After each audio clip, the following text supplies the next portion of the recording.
This is new problem which is on your display. Trial balance is given here.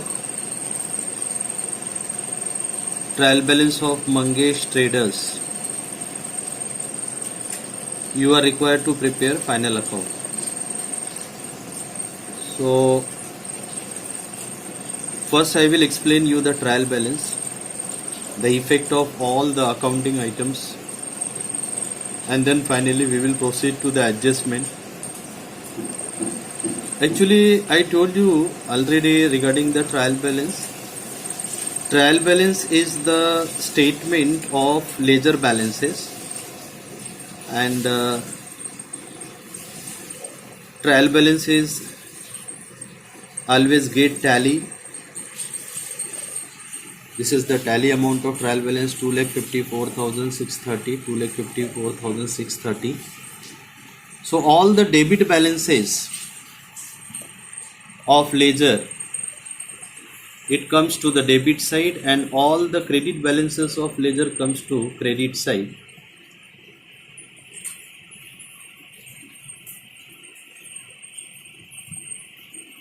Actually, in trial balance, all the expenses, losses, assets, it comes to debit, and all income, gains and profit as well as reserve, it comes to credit side. That is the funda of trial balance. So whatever accounting items are given and the debit balance is there, it means they are the assets, they are the expenses, they are the losses, and the balance which is to the credit side, they are the income, they are the gains, and they are the provisions, they are the liabilities. So there is the first item. Now opening stock. Earlier I told you opening stock is the item of trading account, and it will go to the trading account debit side. And then purchase also, it will go to the trading account debit side. Actually this opening stock, it is written debit side of trading account at the first line, and below, immediate below to the opening stock, we write purchase, and from purchase we less the purchase return. Purchase में से हम लोग purchase return minus करते हैं, और उसके बाद में सेल्स दिया है. सेल्स ये जो है डायरेक्ट इनकम है, तो ये ट्रेडिंग अकाउंट के क्रेडिट साइड में आएगा. परचेस रिटर्न, अभी मैंने आपको बताया, ये परचेस में से परचेस रिटर्न माइनस हो जाएगा, less from purchase.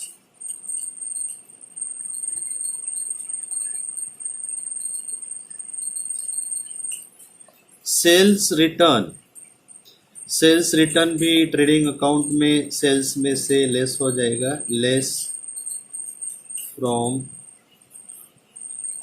Sales. Royalties, royalties जो है ये डायरेक्ट एक्सपेंसेस है. रॉयल्टीज कंपनी पेड करती है, कुछ न्यू इन्वेंशंस के ऊपर ये पेमेंट करती है रॉयल्टीज. तो ये प्रोडक्टिव एक्सपेंसेस है, तो ये डायरेक्ट एक्सपेंसेस है, तो ये ट्रेडिंग अकाउंट के डेबिट साइड में जाएगा. वेजेस एंड सैलरीज, वेजेस पहले है, तो ये हमको ध्यान देना है कि वेजेस कौन सा एक्सपेंसेस है, ये डायरेक्ट एक्सपेंसेस है, तो ये भी ट्रेडिंग के डेबिट में जाएगा. लेकिन एक बात मैं आपको और बता देता हूँ, अगर ये ऐसा होता है सैलरीज एंड वेजेस, तब सैलरीज एंड वेजेस होता तो वो प्रॉफिट एंड लॉस के डेबिट में जाता. तो जो एक्सपेंसेस है वो फर्स्ट एक्सपेंसेस कौन सा है वो देखना है हमको. तो यहाँ पे वेजेस है, तो वेजेस प्रोडक्टिव एक्सपेंसेस है, मतलब ये डायरेक्ट एक्सपेंसेस है. तो डायरेक्ट एक्सपेंसेस है तो वो कहाँ पे जाएगा, ट्रेडिंग अकाउंट के डेबिट साइड को. ये ध्यान देना है हमको. यहाँ पे ये चीज़ स्टूडेंट को कभी कभी डाउट्स क्रिएट करती है कि सर यहाँ पे वेजेस भी है और सैलरीज भी है, तो हम कैसे ट्रेडिंग के डेबिट में लिखते हैं, क्योंकि यहाँ तो सैलरी प्रॉफिट एंड लॉस के डेबिट में लिखा जाता है. तो इसका आंसर ये होगा कि सबसे पहले कौन सा नेचर है एक्सपेंसेस का वो देखना है. तो पहले वेजेस है और वेजेस डायरेक्ट एक्सपेंसेस होता है, तो डायरेक्ट एक्सपेंसेस हम लोग ट्रेडिंग अकाउंट के डेबिट में लिखते हैं, इसके लिए इसका इफेक्ट ट्रेडिंग के डेबिट में जाएगा। उसके बाद में ऑफिस सैलरीज है, ऑफिस सैलरीज का इफेक्ट ये जो है इनडायरेक्ट एक्सपेंसेस है, तो ये प्रॉफिट एंड लॉस के क्रेडिट में जाएगा। उसके बाद में बिल्स रिसीवेबल है, तो बिल्स रिसीवेबल ये एसेट है, तो ये बैलेंस शीट के एसेट साइड में जाएगा। ये बिल्स पेबल, बिल्स पेबल मतलब कंपनी को, इंडस्ट्री को लाइबिलिटीज पेड करने हैं, पेड अभी भी करना है, yet liable, company is yet liable to make the payment of liabilities. तो ये बिल्स पेबल जो है ये लाइबिलिटीज है, तो ये बैलेंस शीट के लाइबिलिटी साइड में जाएगा।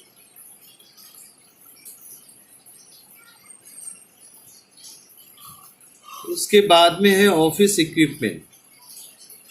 ये जो ऑफिस इक्विपमेंट है ये इनडायरेक्ट एक्सपेंसेस है। देखो मैंने आपको बताया था अर्लियर लेक्चर में कि जो एक्सपेंसेस ऑफिस से रिलेटेड है या expenses other than the production, all that expenses is the indirect expenses. तो ये ऑफिस ये एक्सपेंसेस नहीं है, ऑफिस इक्विपमेंट है, तो ये इक्विपमेंट ऑफकोर्स एसेट है, इक्विपमेंट एसेट है, तो ये बैलेंस शीट के एसेट में जाएगा। उसके बाद में मोटर वैन, ये भी एसेट है,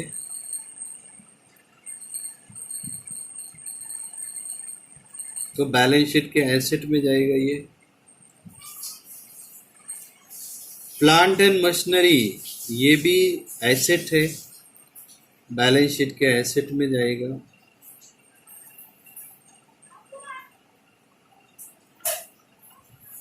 बैड डेट का मतलब ये लॉस है, तो ये all losses comes to the profit and loss account debit side, तो ये प्रॉफिट एंड लॉस अकाउंट के डेबिट में जाएगा।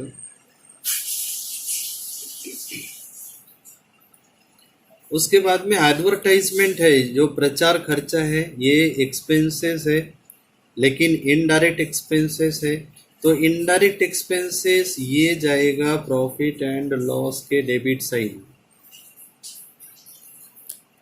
उसके बाद कैश इन हैंड, ये एसेट है, तो ये जाएगा बैलेंस शीट के एसेट साइड में।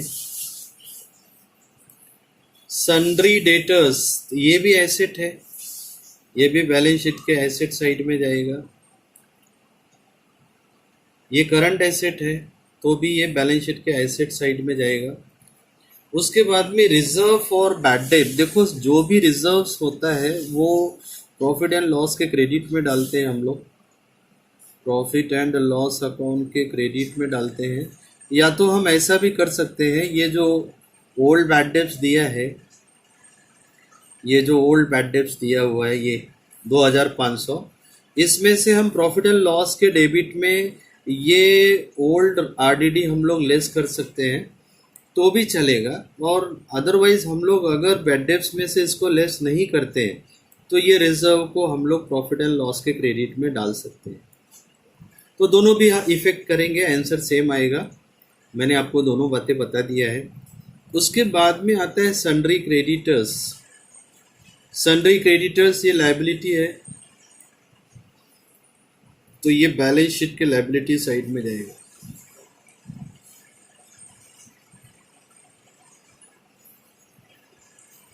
उसके बाद में आता है कैपिटल। कैपिटल भी लायबिलिटी है, तो ये बैलेंस शीट के लायबिलिटी में जाएगा।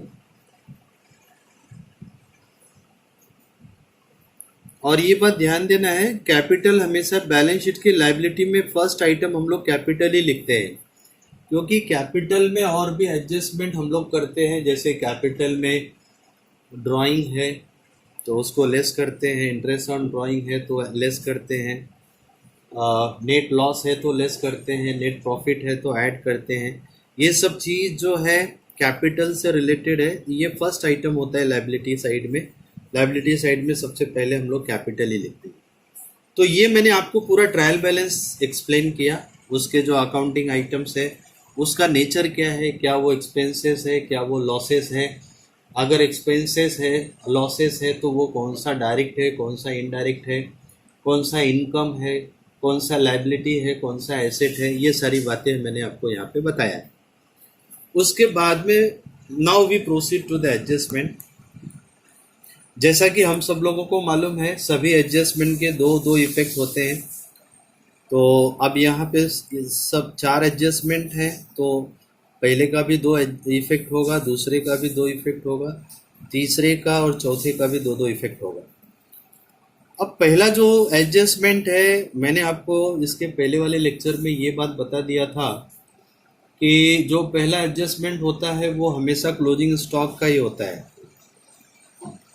वैसे अगर क्लोजिंग स्टॉक में एक ही वैल्यू दिया है तो उस समय हमको प्रॉब्लम नहीं होती है, लेकिन नॉर्मली अगर क्लोजिंग स्टॉक में हमको 2 वैल्यू दिया है, जैसे कि कॉस्ट वैल्यू, कॉस्ट प्राइस और मार्केट प्राइस, तो अगर 2 वैल्यूज़ दिया है तब वहाँ पे ये बात आती है कि हम 2 वैल्यू तो ले नहीं सकते, दोनों में से एक ही वैल्यू हमको लेनी है, इफेक्ट उसका करना है।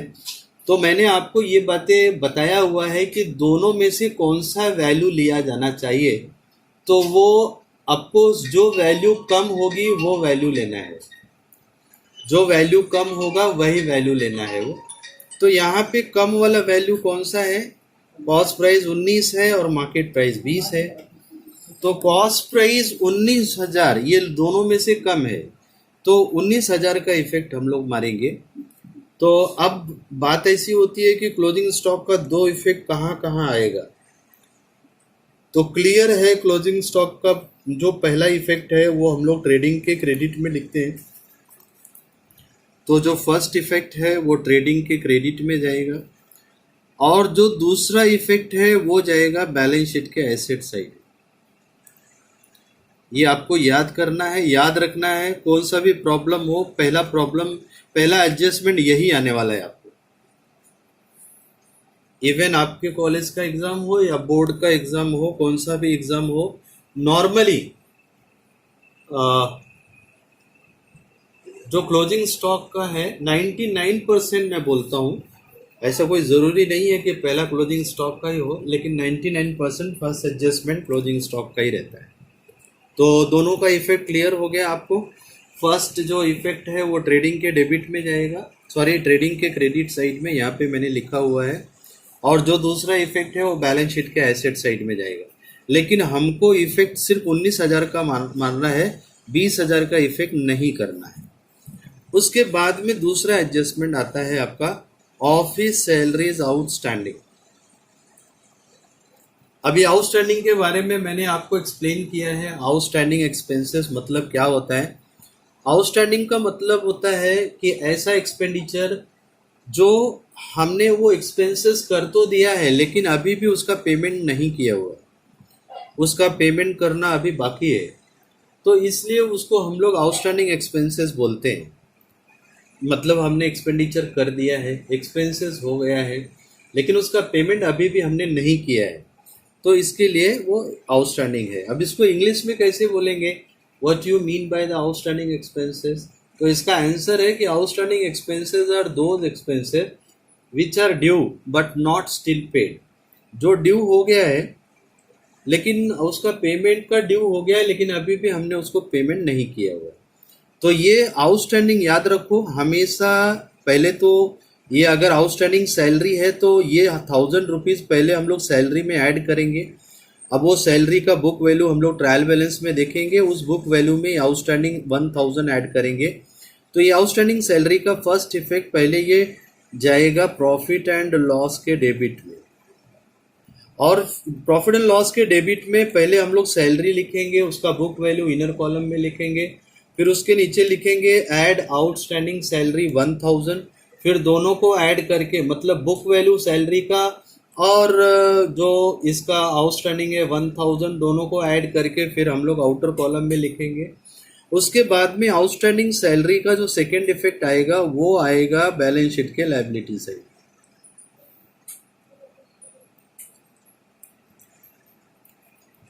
ये ध्यान देना है, ये बहुत ही इंपॉर्टेंट बात थी। उसके बाद में तीसरा है प्रीपेड वेजेस। अब जो आउटस्टैंडिंग था उसका एग्जैक्टली अपोजिट प्रीपेड है। जैसे अभी मैं एक सिंपल कॉमन बता दूं, अगर मैं बोलता हूं, अभी अभी मैंने आपको बताया आउटस्टैंडिंग लायबिलिटी होती है तो ऑफकोर्स प्रीपेड एसेट होता है।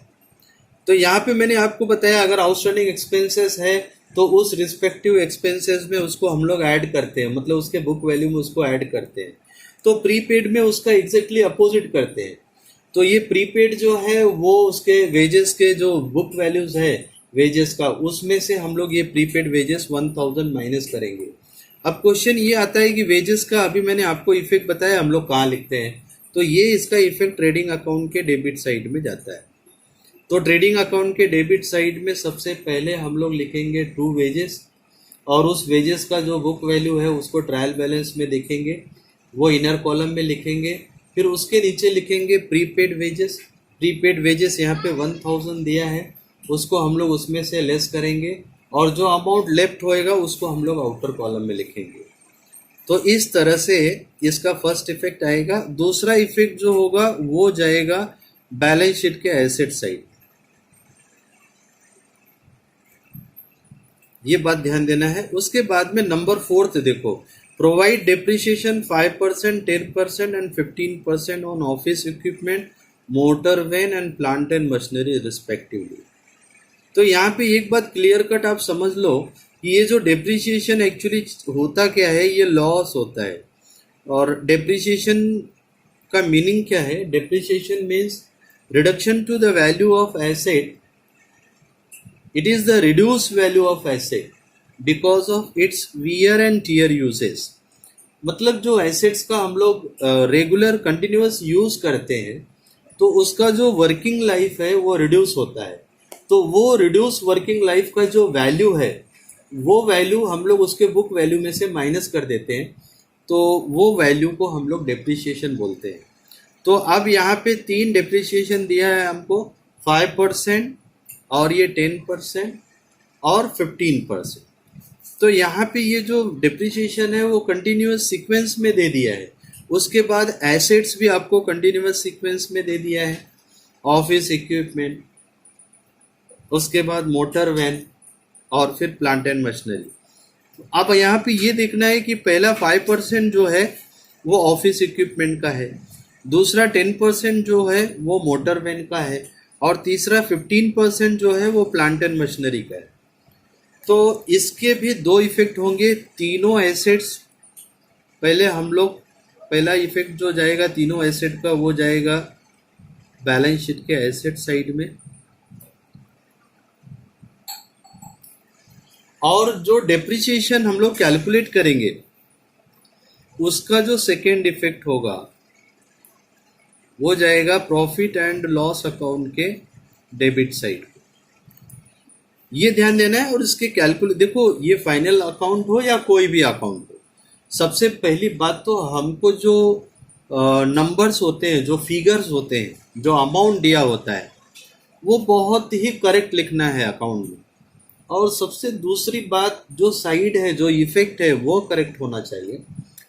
और फिर तीसरी बात, जो कैलकुलेशंस है, देखो इसमें बहुत ज़्यादा कुछ कैलकुलेशन नहीं होता है, सिंपल कैलकुलेशन है जो कि प्लस है, माइनस है, डिवाइड है और मल्टीप्लिकेशंस है। ये सारे जो कैलकुलेशंस है वो हमारे करेक्ट होने चाहिए।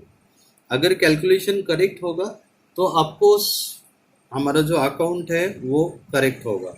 लेकिन अगर कैलकुलेशन हम लोग रॉन्ग करेंगे तो इसका इफेक्ट वो प्रॉब्लम में जाएगा। वो इफेक्ट जो है वो हम अकाउंट में अगर रॉन्ग इफेक्ट मारते हैं, रॉन्ग कैलकुलेशन करते हैं, तो कहीं ना कहीं वो हमारा अकाउंट टैली होने में प्रॉब्लमेटिक हो सकता है। तो ये रहा, मैंने आपको एडजस्टमेंट सभी बताए और सबके 2-2 इफेक्ट कहाँ कहाँ पे जाएंगे वो मैंने आपको अच्छी तरह से यहाँ पे एक्सप्लेन किया है। अब मैं जा रहा हूँ यही प्रॉब्लम सॉल्व करने के लिए, सब लोगों को ध्यान देना है।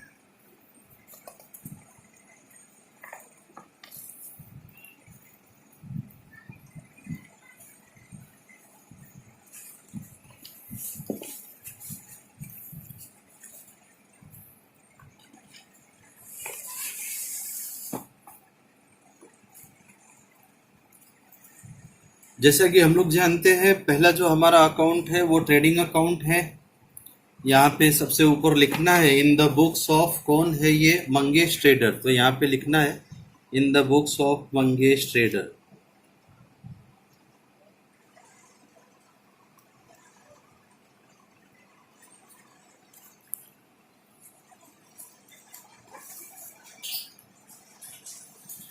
और सबसे पहले हम लोग एडजस्टमेंट से स्टार्ट करेंगे। तो पहला एडजस्टमेंट है हमको क्लोजिंग स्टॉक का। तो क्लोजिंग स्टॉक का जो पहला इफेक्ट आएगा वो ट्रेडिंग अकाउंट के क्रेडिट साइड में आएगा। क्रेडिट साइड मतलब ये साइड, आपको पता होना चाहिए। डेबिट साइड मतलब ये लेफ्ट साइड और क्रेडिट साइड मतलब ये राइट साइड। चाहिए तो यहाँ पे आप लिख लो, ये डेबिट और ये क्रेडिट। क्लियर, आपको समझ में आएगा। तो क्लोजिंग स्टॉक का पहला इफेक्ट जो है, हम लोग ट्रेडिंग के क्रेडिट में सबसे लास्ट आइटम ये लिखते हैं, बाय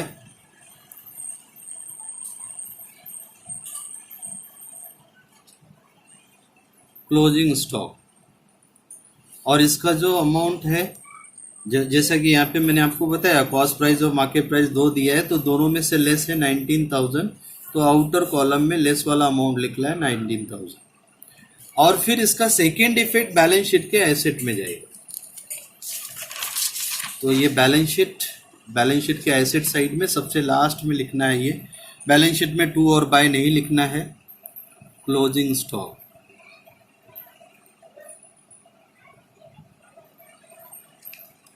$19,000।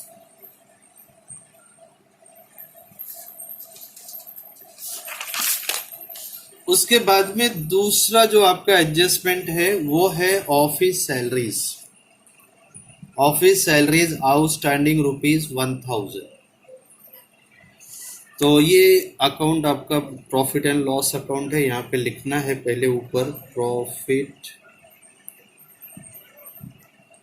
एंड लॉस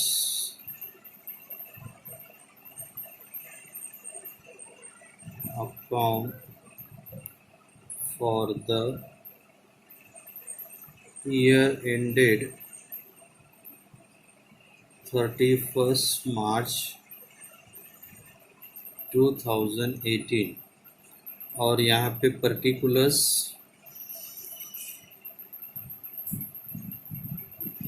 और इनर का अमाउंट और ये आउटर अमाउंट। यहाँ पे भी पर्टिकुलर्स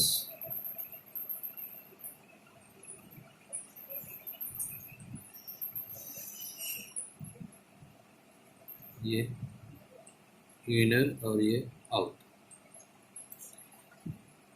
तो ऑफिस सैलरीज दिया है पहला। तो ये ऑफिस सैलरी जो है प्रॉफिट एंड लॉस के डेबिट साइड में हमको लिखना है, लेकिन पहला जो लाइन है वो बैलेंसिंग फिगर के लिए हमको छोड़ना पड़ता है। तो सेकेंड लाइन से हम लोग यहाँ लिखेंगे टू सैलरीज। तो सैलरी अब हमको ढूंढना है इसमें ट्रायल बैलेंस में ऑफिस सैलरी कितना दिया है, 11,000। तो ये प्रॉफिट एंड लॉस के डेबिट में आएगा। तो इनर कॉलम में 11,000 लिखेंगे। फिर अब इसमें जो आउटस्टैंडिंग है ये 1,000 वो ऐड होगा। तो नीचे लिखना है ऐड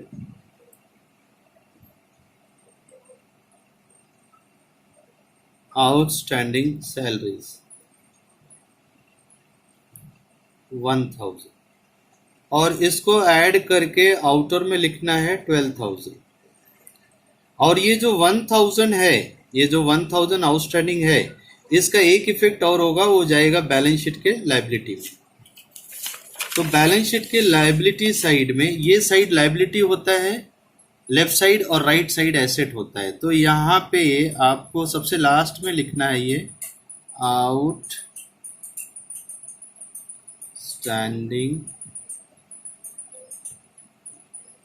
सैलरी और अमाउंट में यहाँ लिखना है 1,000।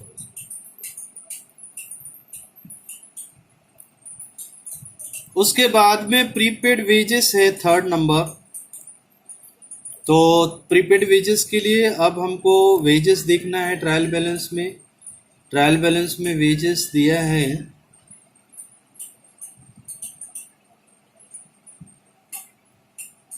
वेजेस एंड सैलरीज दिया हुआ है 8000। तो ये ट्रेडिंग के डेबिट में 3 लाइन छोड़ना है, 3-4 लाइन छोड़ के लिखना है टू वेजेस एंड सैलरीज, और अमाउंट इनर में लिखना है वो है 8000, और फिर नीचे लिखना है लेस, प्रीपेड लेस होता है, लेस प्रीपेड वेजेस।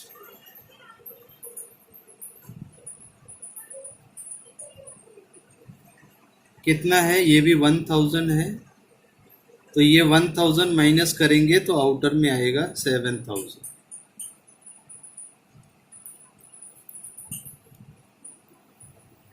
उसके बाद में ये जो प्रीपेड है, ये जो प्रीपेड वेजेस है, ये 1000 सेकेंड इफेक्ट इसका बैलेंस शीट के एसेट में जाएगा। बैलेंस शीट के एसेट साइड में बीच में लिखना है, क्योंकि ये करंट एसेट है, तो यहाँ पे लिखना है प्रीपेड वेजेस, आउटर में 1000।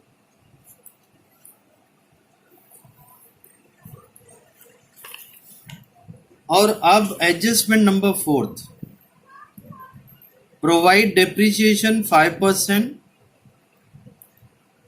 10% एंड 15%। तो सबसे पहला जो एसेट है वो आपका ऑफिस इक्विपमेंट है। तो पहले हम लोग सभी एसेट साइड में लिख लेंगे और उसका डेप्रिसिएशन निकाल लेंगे। उसके बाद में एक साथ सभी डेप्रिसिएशन हम लोग प्रॉफिट एंड लॉस के डेबिट में ट्रांसफर करेंगे। तो पहला जो एसेट है वो ऑफिस इक्विपमेंट है, तो एसेट साइड में लिख लेंगे ऑफिस इक्विपमेंट।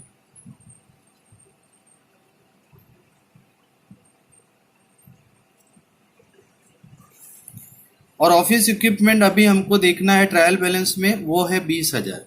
तो इनर में 20000 लिखेंगे, और ऑफिस इक्विपमेंट पे डिप्रिसिएशन कितना है 5%, तो यहाँ पे लिखेंगे लेस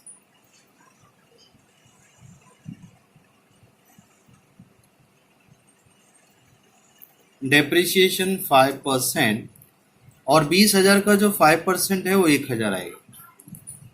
1000 इसमें से माइनस करके और आउटर में आ जाएगा 19000। उसके बाद में दूसरा जो डेप्रिसिएशन है वो मोटर वैन का है, तो नीचे लिखेंगे मोटर वैन। अब मोटर वैन का बुक वैल्यू ट्रायल बैलेंस में देखेंगे, वो है 30,400।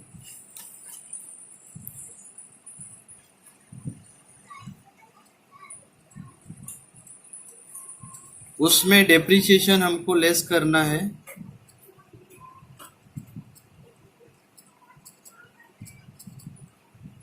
वो है 10%। तो 10% 10 उड़ा दो तो बचेगा 3040। अब ये 3040 इसमें से माइनस करेंगे तो आएगा 27,360।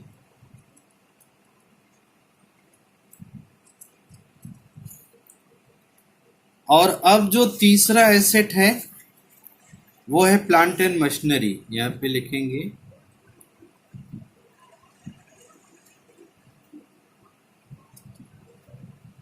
Plant and machinery. उसका बुक वैल्यू देखेंगे 25,000 है, तो इनर कॉलम में 25,000 लिखेंगे, लेस डेप्रिसिएशन,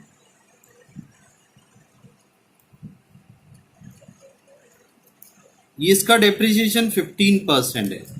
अब ये 25,000 का हम लोग 15% कैलकुलेट करेंगे तो वो आएगा 3750।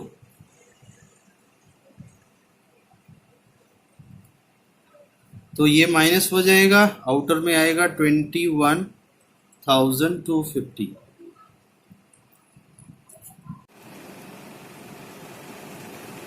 तो ये तीनों डिप्रिसिएशन अभी हमने कैलकुलेट कर लिया है। ये 1000 इक्विपमेंट पे, मोटर वैन पे 3040 और प्लांट एंड मशीनरी पे 3750।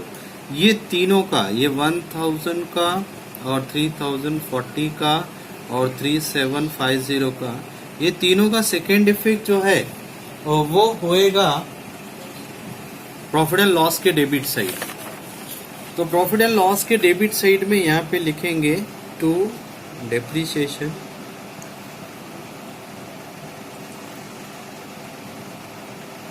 और तीनों भी डेप्रिसिएशन अभी लिखेंगे ऑफिस इक्विपमेंट,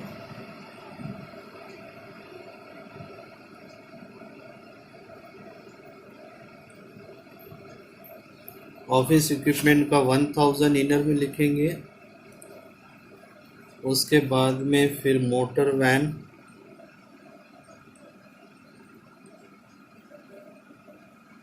वैन, लिखेंगे 3040 और फिर प्लांट एंड मशीनरी।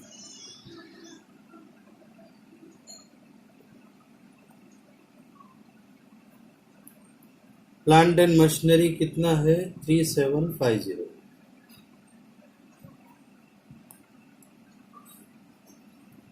और ये अब तीनों को हम प्लस करेंगे और आउटर में ले लेंगे, वो आएगा 7790।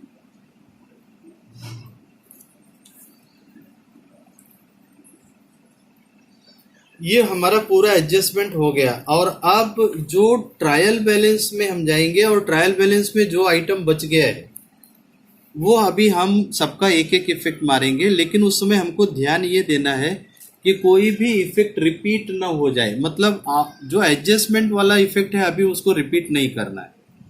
तो पहला आइटम है ओपनिंग स्टॉक, वो ट्रेडिंग के डेबिट में जाएगा, तो ट्रेडिंग के डेबिट में लिखेंगे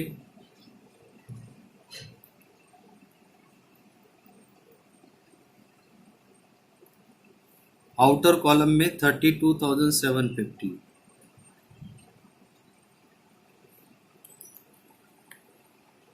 उसके बाद परचेस है, परचेस भी इधर ही आएगा।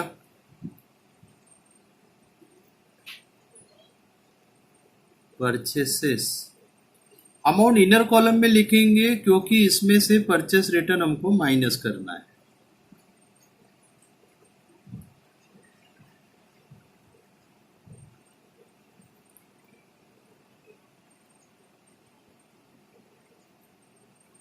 परचेस रिटर्न हमको दिया है 2630।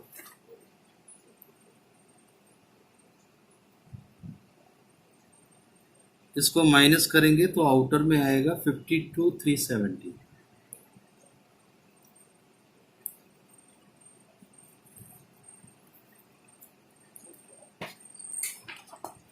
उसके बाद में नेक्स्ट आइटम है परचेस, सेल्स।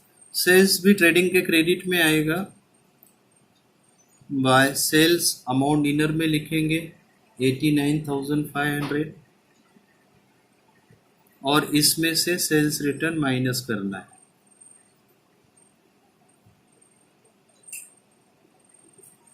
और सेल्स रिटर्न कितना है?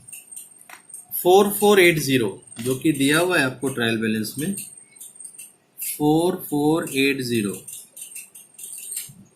और ये माइनस करके आउटर में आएगा 85,020।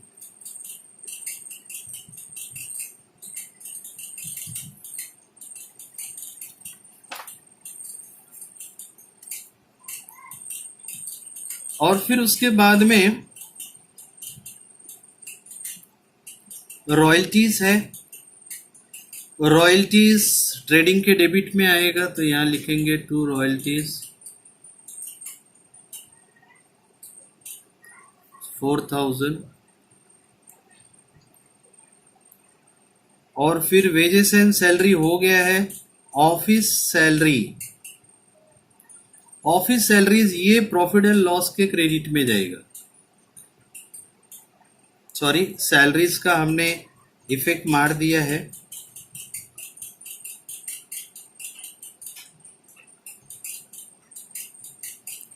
तो फिर से नहीं करना है।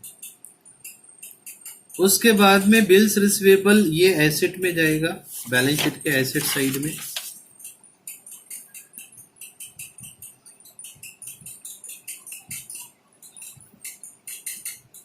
बिल्स रिसीवेबल 19,250 है, आउटर में 19,250।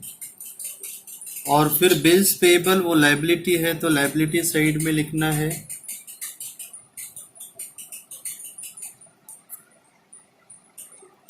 बिल्स पेबल है 12,500, तो डायरेक्ट आउटर में 12,500 लिखना है। उसके बाद में ऑफिस इक्विपमेंट, मोटर वैन और प्लांट एंड मशीनरी, ये तीनों भी एसेट में हमने इसका इफेक्ट मार दिया है। तो फिर उसके बाद बैड डेप्ट है। बैड डेप्ट जो है प्रॉफिट एंड लॉस के डेबिट में जाएगा।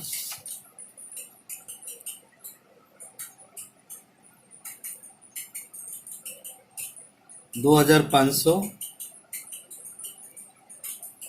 और फिर एडवर्टाइजमेंट है, वो भी इधर ही आएगा प्रॉफिट एंड लॉस के डेबिट में।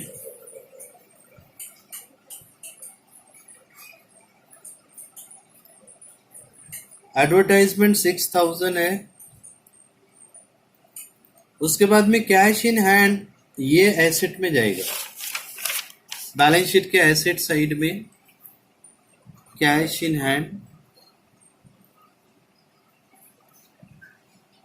5,000 डायरेक्ट आउटर में। सन्ड्री डेटर्स भी एसेट में आएगा। आप ये कहीं भी लिख सकते हैं, सन्ड्री डेटर्स यहाँ नीचे भी लिख सकते हैं, ऐसा कुछ नहीं है कि आप सोचेंगे यहाँ जगह खाली है फिर भी सर ऊपर लिख रहा है, वो आपके ऊपर है, आप यहाँ भी लिख सकते हैं, कोई उसका इशू नहीं है। Sundry debtors 31,250। Reserve, all reserves मैंने बताया है प्रॉफिट एंड लॉस के क्रेडिट में जाता है, तो यहाँ प्रॉफिट एंड लॉस के क्रेडिट साइड में by reserve for bad date.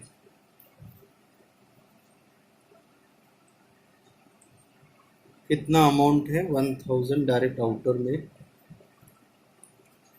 Sundry creditors, ये लाइबिलिटी साइड में जाएगा।